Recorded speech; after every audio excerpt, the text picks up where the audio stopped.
Twinkerbell! Nico stole my Tinder profile name. I'll see you in the parking lot, Nico. Also, please somebody match with me. But remember, I don't swipe white. Okay, welcome back, everyone.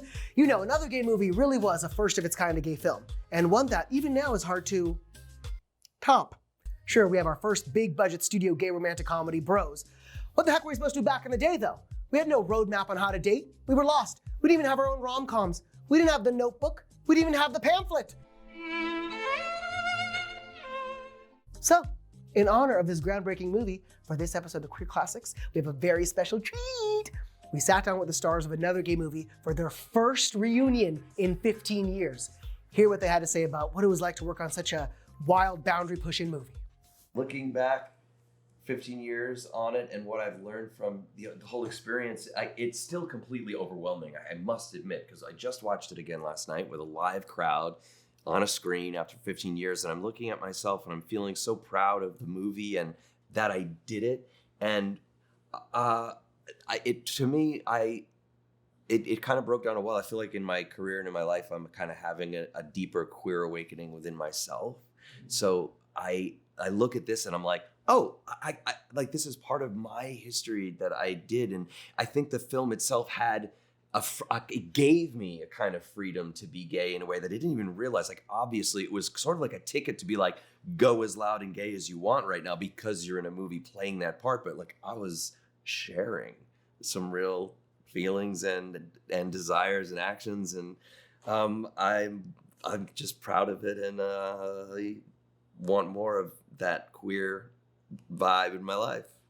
Just screening the film and all of us getting to be together and see that together. I was just looking over. Okay, that was everyone. one of the most fun. Scenes to like sit next to each other. That was one of the most fun screenings I've ever had. Ever. Yeah.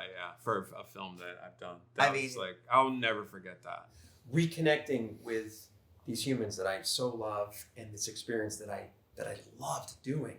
And I can see that in the early me, like a younger me. Like, I went for it. Like, all of me is in this film in so many areas, and it's a lot. It's a lot.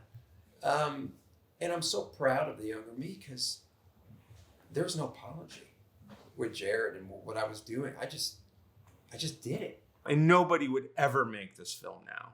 You know, this type of comedy is not being done, you know, because of the sort of culture we live in, which I think is like kind of sad because it's nice to cross the line sometimes. It does still pack such a punch, which for me, it became a protest for me, this film. As much as it came from you with, you know, so much kind of you, we can say these things, we can not be politically correct. And I see how fearless we all were and how bold that was. And being an artist, when you do jump off a cliff, and you have such great brethren with you, it's an honor, and I'm really proud.